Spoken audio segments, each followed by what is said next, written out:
పునీత లూకా గారు రాసిన సువార్త 9వ అధ్యాయము. సువార్త ప్రచారము.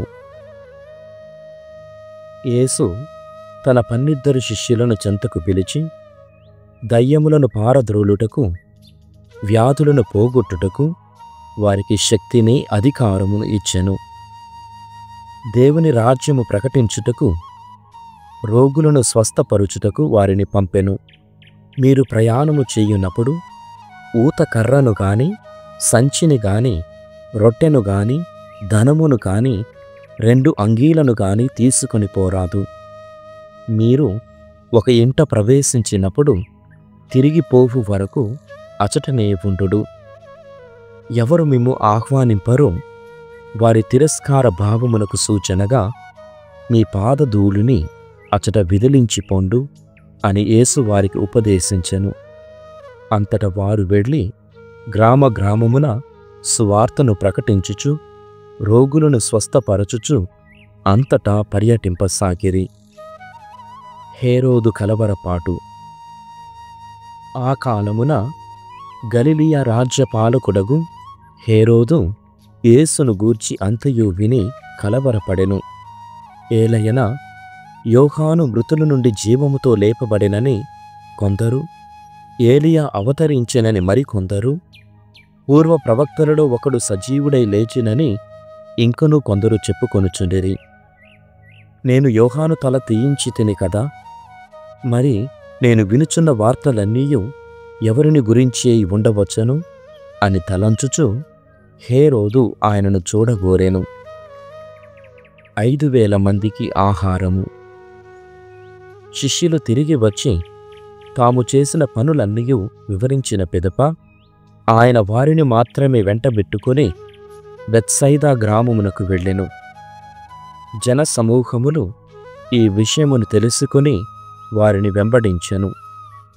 యేసు వారిని చేరబిలిచి దేవుని రాజ్యమును గురించి వివరించుచు రోగులను స్వస్థపరచెను. ప్రొద్దుగ్రుంకనారంభించినప్పుడు 12 శిష్యులు ఆయన వద్దకు వచ్చి, ఇది నిర్జన ప్రదేశము, ఇక వీరిని పంపివేయుడు. పల్లె పట్టులకు వెళ్ళి వారికి కావలసిన భోజన వస్తువులను చూచుకొందురు అని ఆయనతో చెప్పిరి. మీరే వీరికి భోజనం పెట్టుడు అని ఆయన పలుకగా, మా యొద్ద ఉన్నవి 5 రొట్టెలు 2 చేపలు మాత్రమే. మేము పోయి వీరికి అందరకు కావలసిన ఆహార పదార్థములు కొని తెత్తుమా అని శిష్యులు అడిగిరి. అచ్చట రమారమి 5,000 మంది పురుషులుండిరి. వారిని పంక్తులు తీర్చి పంక్తికి 70 మంది చొప్పున కూర్చుండబెట్టుడని ఆయన శిష్యులతో చెప్పగా వారు అట్లే కూర్చుండబెట్టిరి. పిమ్మట యేసు ఆ 5 రొట్టెలను 2 చేపలను తీసుకొని ఆకాశము వైపు చూచి వానిని ఆశీర్వదించి త్రుంచి ప్రజలకు వడ్డింపుడు అని శిష్యులకు ఇచ్చెను.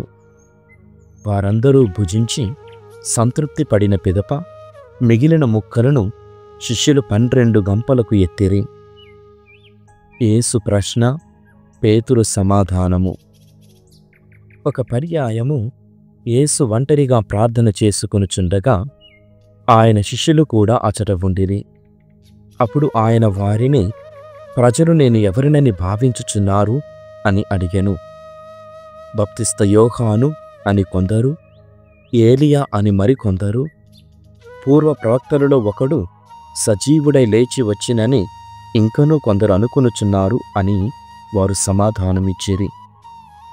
యేసు వారిని, మరి నేను ఎవరినని మీరు భావించుచున్నారు అని తిరిగి ప్రశ్నించెను. అందుకు పేతురు, నీవు దేవుని క్రీస్తువు అని జవాబు ఇచ్చెను. క్రీస్తు పాటుల ప్రస్తావన. పిమ్మట యేసు వారిని, ఈ సంగతి ఎవరికినీ తెలుపకుడు అని ఆజ్ఞాపించి, మనుష్య కుమారుడు అనేక శ్రమలను అనుభవించి పెద్దలచే, ప్రధానార్చకులచే, ధర్మశాస్త్ర బోధకులచే నిరాకరింపబడి చంపబడి 3వ దినమున ఉత్థానముగుట అగత్యము అని పలికెను. క్రీస్తు అనుసరణము. మరియు వారందరితో నన్ను అనుసరింపకోరువాడు తనను తాను త్యజించుకొని అనుదినము తన సిలువను ఎత్తుకొని నన్ను అనుసరింపవలయును. తన ప్రాణమును కాపాడుకొనచూచువాడు దానిని పోగొట్టుకొనును. నా నిమిత్తమై తన ప్రాణమును ధారపోయువాడు దానిని దక్కించుకొనును. ఒకడు లోకమంతటినీ సంపాదించి తనను తాను కోల్పోయిన లేక తాను నశించిపోయిన ఎడల ప్రయోజనమేమి?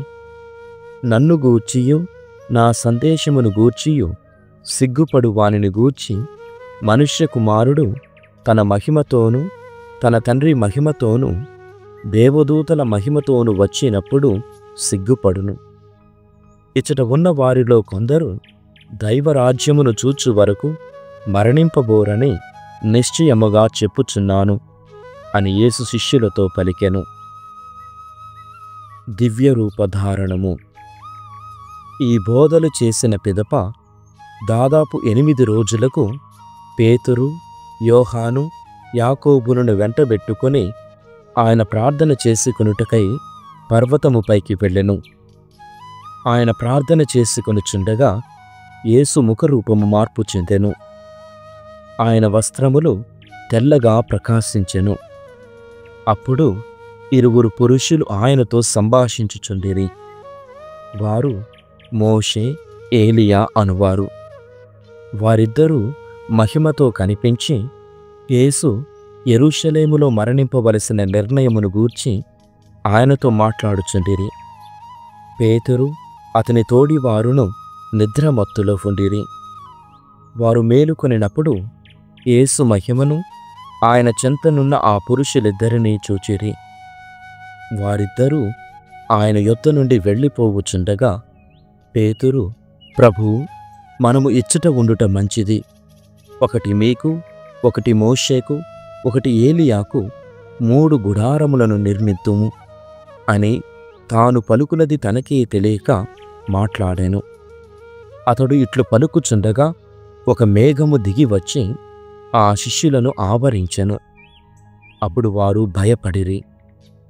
ఆ మేఘము నుండి ఒక వాణి, ఈయన నా కుమారుడు, నేను ఎన్నిక చేసుకొనినవాడు, ఈయనను ఆలకింపుడు అని వినిపించెను. ఆ వాణి వినిపించిన పిమ్మట వారు యేసును మాత్రమే చూచిరి. శిష్యులు ఆ రోజులలో ఆ విషయమును ఎవ్వరికినీ చెప్పలేదు. పిశాచగ్రస్తునకు స్వస్థత. మరునాడు యేసు పర్వతము దిగి వచ్చినప్పుడు గొప్ప జనసమూహము ఆయన యొద్దకు వచ్చెను.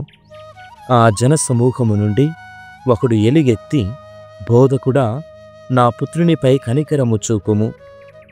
వాడు నాకు ఏకైక కుమారుడు. ఒక దయ్యము వానిని పట్టి పీడించుచున్నది. అప్పుడు వాడు ఉన్నట్టుండి కేకలు వేయును. అది వానిని నురుగులు క్రక్కునట్లు విలవిలలాడించి గాయపరచుచున్నది. వానిని విడిచిపోవుటలేదు. ఈ దయ్యమును వెడలగొట్టవలసినదిగా నేను మీ శిష్యులను కోరితిని, కాని వారికది సాధ్యపడలేదు అని మొరపెట్టెను. అందుకు యేసు, మీరు విశ్వాసము లేని దుష్ట జనము, నేను మీతో ఎంతకాలము ఉందును, ఎంతవరకు మిమ్ము సహింతును అని వానితో, నీ కుమారుని ఇక్కడకు తీసుకొని రమ్ము అని పలికెను. వారు వచ్చుచుండగా దయ్యము వానిని క్రింద పడద్రోసి విలవిలలాడించెను. యేసు అపవిత్రాత్మను గద్దించి వానిని స్వస్థపరిచి తండ్రికి అప్పగించెను. దేవుని మహాశక్తికి జనులు ఎల్లరూ ఆశ్చర్యచకితులైరి. యేసు మరణమును గూర్చిన ప్రవచనము. ప్రజలందరూ యేసు అద్భుత కార్యములకు ఆశ్చర్యపడుచుండా ఆయన తన శిష్యులతో ఇట్లనెను, చెవియొగ్గి ఆలకింపుడు. మనుష్య కుమారుడు ప్రజల చేతికి అప్పగింపబడబోవుచున్నాడు అని పలికెను. శిష్యులకు ఇది బోధపడలేదు. వారు గ్రహింపకుండునట్లు అది వారికి మరుగు చేయబడెను. కాని ఆ విషయమై ఆయనను అడుగుటకు వారు భయపడిరి. అధికుడు, అల్పుడు. మనలో అధికుడు ఎవడు? అని శిష్యులు తమలో తాము చర్చించుకొన మొదలెడిరి. యేసు వారి ఆలోచనలను గ్రహించి ఒక చిన్న బిడ్డను తన చెంత నిలుపుకొని, నా పేరిట ఈ చిన్నవానిని స్వీకరించువాడు నన్ను స్వీకరించుచున్నాడు. నన్ను స్వీకరించువాడు నా తండ్రిని స్వీకరించును. ఏలయనా మీ అందరిలో అత్యల్పుడైన వాడు అందరికంటే అధికుడు అని వారితో పలికెను. అనుకూలుడు, ప్రతికూలుడు. అప్పుడు యోహాను, ప్రభూ, మీ పేరిట ఒకడు దయ్యములను పారద్రోలుట చూచి మేము వానిని వారించితిమి. ఏలయనా అతడు మనలను అనుసరించువాడు కాడు అని చెప్పెను. అందుకు యేసు, వానిని వారింపవలదు. మీకు ప్రతికూలుడు కానివాడు మీకు అనుకూలుడే అనెను. సమరీయుల నిరాకరణ. మోక్షారోహణ దినములు సమీపించినప్పుడు యేసు యెరూషలేమునకు వెళ్ళుటకు దృఢముగా నిశ్చయించుకొనెను. తనకు ముందుగా దూతలను పంపెను. వారు యేసు కొరకు అంతయు సిద్ధపరుప ఒక సమరియా గ్రామమునకు వెళ్ళిరి. కాని ఆయన యెరూషలేమునకు వెళ్ళుచున్నందున అచటి ప్రజలు ఆయనను ఆహ్వానింపరైరి. ఆయన శిష్యులకు యాకోబు, యోహానులు అది చూచి, ప్రభూ, మేము ఆకాశము నుండి అగ్నిని రప్పించి వీరిని నాశనము చెయ్యమని ఆజ్ఞాపించుట నీకు సమ్మతమా అని అడిగిరి. అందుకు యేసు వారి వైపు తిరిగి వారిని గద్దించెను. అంతట వారందరూ మరొక గ్రామమునకు వెళ్ళిరి. శిష్యుని లక్షణము. అట్లు వారు మార్గమున పోవునప్పుడు ఒకడు యేసుతో, మీరు ఎక్కడకు వెళ్ళినను నేను మిమ్ము వెంబడించి వత్తును అని పలికెను. అందుకు యేసు, నక్కలకు బొరియలు, ఆకాశ పక్షులకు గూళ్ళు కలవు, కాని మనుష్య కుమారునకు తలదాచుకొనుటకు ఇసుమంతైనను తావులేదు అని సమాధానమిచ్చాను. అప్పుడు ఆయన మరి ఒకనితో, నన్ను అనుసరింపుమని అనెను. అందుకు అతడు, ప్రభూ, నేను ముందుగా వెళ్ళి నా తండ్రిని సమాధి చేసి వచ్చుటకు సెలవిమ్ము అని మనవి చేశాను. అందుకు యేసు, మృతులు తమ మృతులను సమాధి చెయ్యనిమ్ము, కాని నీవు వెళ్ళి దేవుని రాజ్యమును ప్రకటింపుము అనెను. మరి ఒకడు యేసుతో, ప్రభూ, నేను మిమ్ము అనుసరింతును, కాని మొదట నా కుటుంబములోని వారికి చెప్పి వచ్చెదను, సెలవిండు అని పలికెను. యేసు వానితో, నాగటి మీద చెయ్యి పెట్టి వెనుకకు చూచువాడు ఎవ్వడునూ దేవుని రాజ్యమునకు యోగ్యుడు కాడు అనెను. 10వ అధ్యాయము. శిష్యుల పంపకము. ఆ పిమ్మట ప్రభువు 72 నియమించి తాను స్వయముగా వెళ్ళవలసిన ప్రతి పట్టణమునకు, ప్రతి ప్రాంతమునకు వారిని ఇద్దరిద్దరి చొప్పున ముందుగా పంపెను. ఆయన వారితో ఇట్లనెను, పంట విస్తారము, కాని పనివారు తక్కువ. కనుక తన పంట పొలమునకు పనివారిని పంపవలసినదిగా యజమానుని ప్రార్థింపుడు. మీరు పొండు, ఇదిగో తోడేళ్ల మధ్యకు గొర్రె పిల్లల వలె మేము పంపుచున్నాను. మీరు జాలెనైనను, సంచినైనను, పాదరక్షలనైనను తీసుకుని పోరాదు. మార్గమధ్యమున మీరు ఎవరిని కుశల ప్రశ్నలు అడుగవద్దు. మీరు ఏ ఇంట ప్రవేశించినా ఆ ఇంటికి సమాధానము కలుగునుగాక అని చెప్పుడు. శాంతి కాముడు అచట ఉన్న ఎడల మీ శాంతి అతనికి కలుగును, లేనిచో అది తిరిగి మీకే చేరును. ఆ ఇంటి వారు మీకు పెట్టు అన్నపానీయములను తినుచు త్రాగుచు అచటనే ఉండుడు. పనివాడు తన కూలికి పాత్రుడు గదా. మీరు ఇల్లిల్లు తిరగరాదు. మీరు ఏ పట్టణములోనైనా ప్రవేశించున్నప్పుడు ప్రజలు మిమ్ము ఆహ్వానించి మీ ముందు పెట్టునదేదో దానిని భుజింపుడు. అచటి రోగులను స్వస్థపరచి దేవుని రాజ్యము మీ సమీపమునకు వచ్చినదని చెప్పుడు. కాని మీరు ప్రవేశించిన పట్టణ ప్రజలు మేము ఆహ్వానింపని ఎడల ఆ పట్టణ వీధులలోనికి వెళ్ళి మా కాళ్లకు అంటిన మీ పట్టణమందలి దుమ్మును మీకు విరుద్ధముగా ఇచ్చటనే దులిపివేయుచున్నాము. అయినను దేవుని రాజ్యము సమీపించి ఉన్నదని గ్రహింపుడు అని వారితో చెప్పుడు. తీర్పు దినమున ఆ పట్టణపు గతి కంటే సొదొమ పట్టణపు గతి ఓర్వదగినదిగా ఉండునని మీతో చెప్పుచున్నాను. అవిశ్వాస నగరములు. అయ్యో కొరాజీను పురమా, నీకు అనర్థము! అయ్యో బెత్సైదా పురమా, నీకు అనర్థము! మీ మధ్య చేయబడిన అద్భుత కార్యములు తూరు సీదోను పట్టణములలో చేయబడిన ఎడల ఆ పట్టణ వాసులు ఎప్పుడో పశ్చాత్తాపపడుచు గోనెపట్టలు ధరించి బూడిద పూసుకుని ఉండేవారే. కాని తీర్పు దినమున మీ గతి కంటే తూరు సీదోనుల గతి ఓర్వదగినదిగా ఉండును. ఓ కఫర్నాము పురమా, నీవు ఆకాశమును అంటదలచితివా? నీవు పాతాళమునకు పడద్రోయబడుదువు. మీ మాట ఆలకించువాడు నా మాటలను ఆలకించును. మిమ్ము నిరాకరించువాడు నన్నును నిరాకరించును. నన్ను నిరాకరించువాడు నన్ను పంపిన వానిని నిరాకరించును అని పలికెను. తిరిగి వచ్చిన శిష్యులు.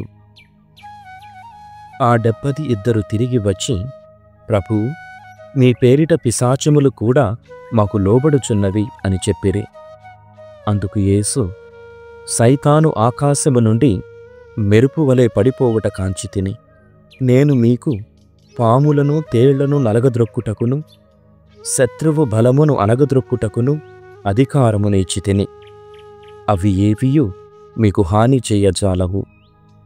దుష్ట ఆత్మలు మీకు వశమగుచున్నవని ఆనందింపక మీ పేర్లు పరలోకమందు వ్రాయబడి ఉన్నవని ఆనందింపుడు అనెను. ప్రభు పరమానందము. ఆ గడియలోనే యేసు పవిత్రాత్మయందు ఆనందించి, ఓ తండ్రి, పరలోక భూలోకములకు అధిపతి, ఈ విషయములను నీవు జ్ఞానులకును వివేకులకును మరుగుపరచి పసిబిడ్డలకు వీనిని తెలియపరచినందులకు నీకు ధన్యవాదములు.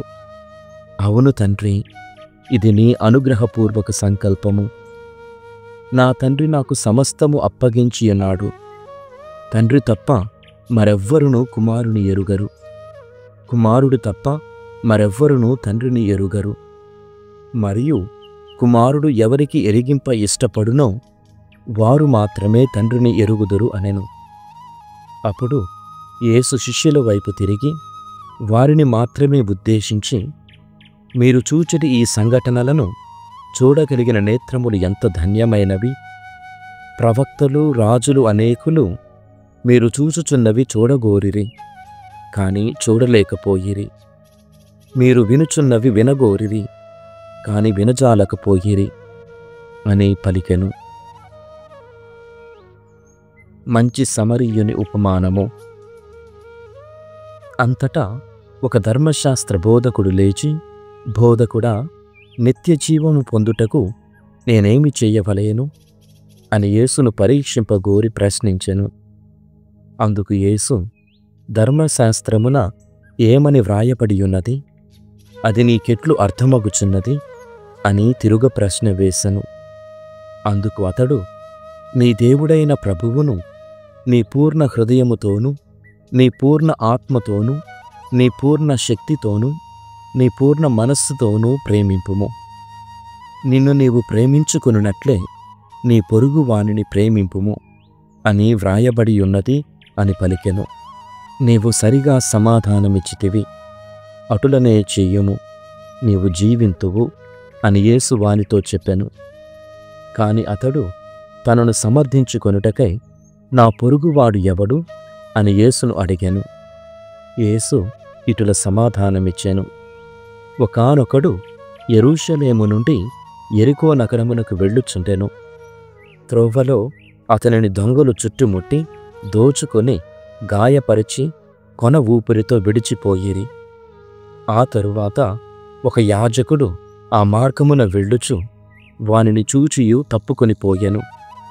అటులనే ఒక లేవీయుడు అటు వచ్చి వానిని చూచి తొలగిపోయెను. పిదప ఒక సమరీయుడు అటు పయనమై పోవుచు అతనిని చూచెను. వానిని చూడగనే అతడు జాలిపడి వాని దగ్గరకు వెళ్ళి గాయములకు తైలము ద్రాక్షారసము పోసి కట్టుకట్టెను. పిమ్మట వానిని తన వాహనముపై కూర్చుండబెట్టి ఒక సత్రమునకు తీసుకుని పోయి పరామర్శించెను. అతడు మరునాడు 2 దీనారములు సత్రపుశాల యజమానుని చేతిలో పెట్టి, వీనిని పరామర్శింపుము, నీకు ఎక్కువ వ్యయమైనచో తిరిగి వచ్చిన పిమ్మట చెల్లింపగలను అని చెప్పెను. దొంగల చేతిలో పడిన వానికి పై ముగ్గురిలో పొరుగువాడు ఎవడు అని యేసు అడిగెను.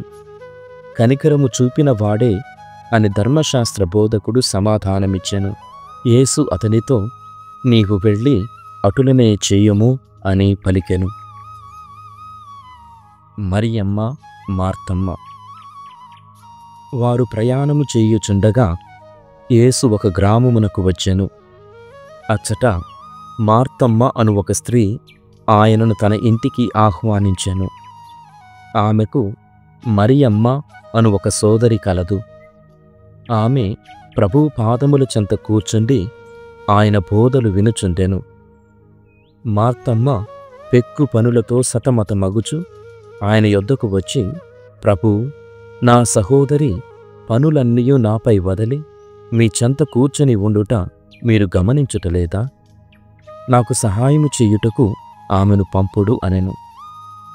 అందుకు యేసు, మార్తమ్మ, మార్తమ్మ, నీవు ఎన్నో పనులను గూర్చి విచారించుచు ఆతురపడుచున్నావు, కాని అవసరమైనది ఒక్కటే.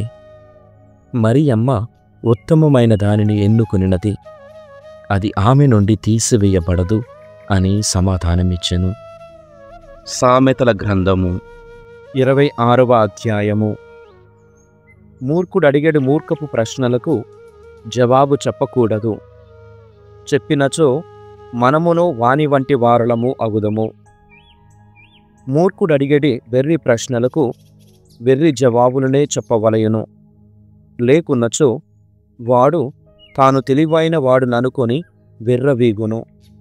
మూర్ఖుని దూతగా పంపువాడు తనకు తానే కాళ్ళు విరగగొట్టుకొని విషము గ్రోలినట్లు.